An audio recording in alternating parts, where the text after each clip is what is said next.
We've got some breaking news to bring you now, coming out of the Munich Security Conference. The UK and its allies have just confirmed that the Russian opposition leader, Alexei Navalny, was poisoned in prison with a rare toxin. So 2 years on nearly to the day that he died in prison custody in Russia, and confirmation at the Munich Security Conference that that was the result of poisoning from a dart frog toxin. We can go live to Munich.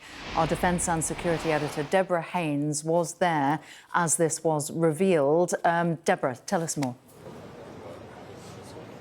Yes, so Alexei Navalny's widow, Yulia, flanked by the British Foreign Secretary and the foreign ministers of Sweden, of the Netherlands and of Germany, gave a press conference earlier today in which they revealed what they say is the outcome of 2 years of work to discover what happened to Alexei Navalny, why did he die in that penal colony in Siberia, and the details that they released are pretty extraordinary. They believe that he was poisoned with a deadly toxin that's found in Ecuadorian dart frogs. And this poison is classed as a form of chemical weapon.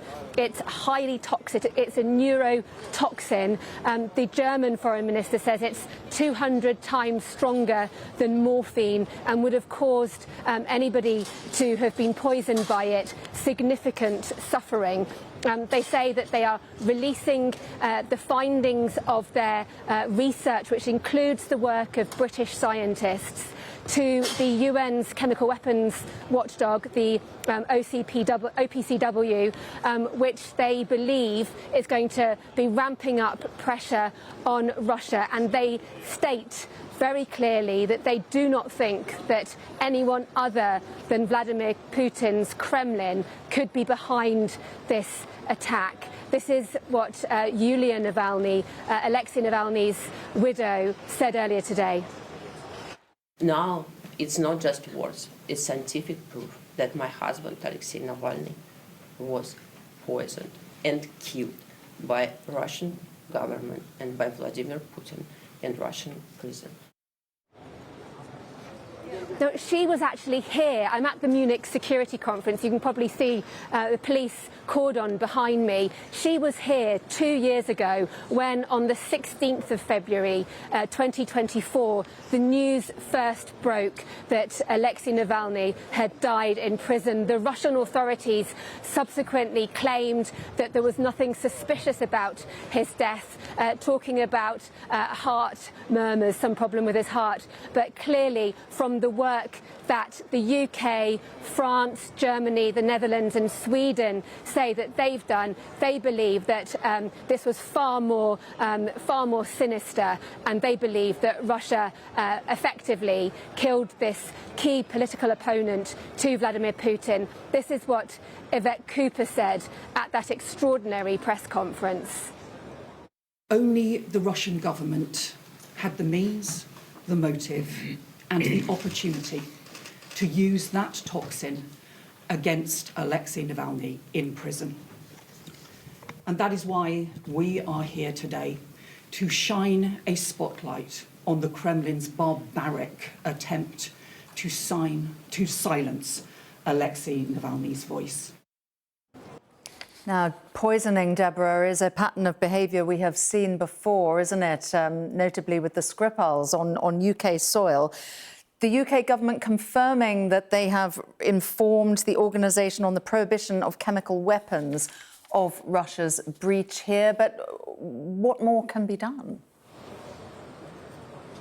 Well, I spoke to the Dutch foreign minister, who was part of that panel that you saw there, revealing this work and these claims about this frog poison and its effect on Alexei Navalny. I asked him afterwards whether he believes that that Vladimir Putin ultimately will be held accountable.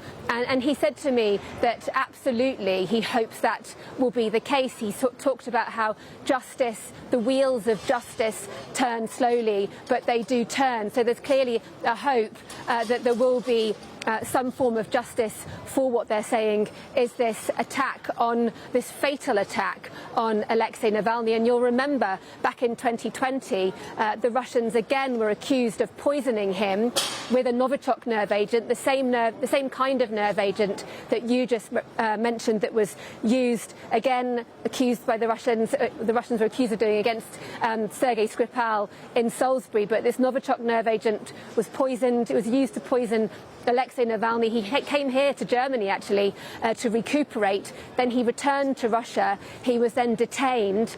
He was then ultimately put in prison. And then, according to this collection of countries, including the UK, he was then poisoned once more, and this time fatally.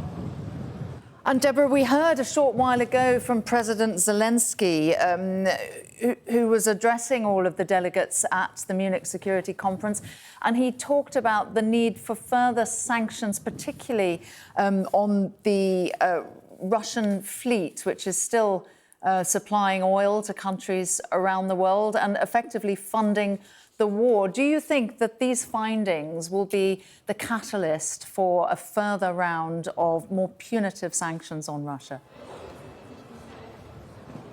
That's a really good question. I mean, clearly there was already plans for another round of significant sanctions on Russia that will be timed to coincide with the 4th anniversary of Russia's full-scale war in Ukraine later on this month.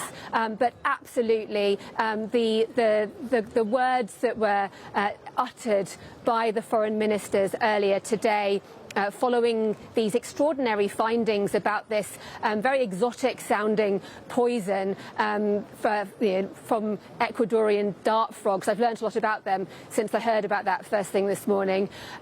Clearly, that is going to be a further reason for more sanctions, and that's why you'd imagine that they're putting their evidence to the OPCW with the hope that that will then trigger further moves against Russia. All right, Deborah, thank you very much indeed for coming to us so quickly after that news broke just a few moments ago.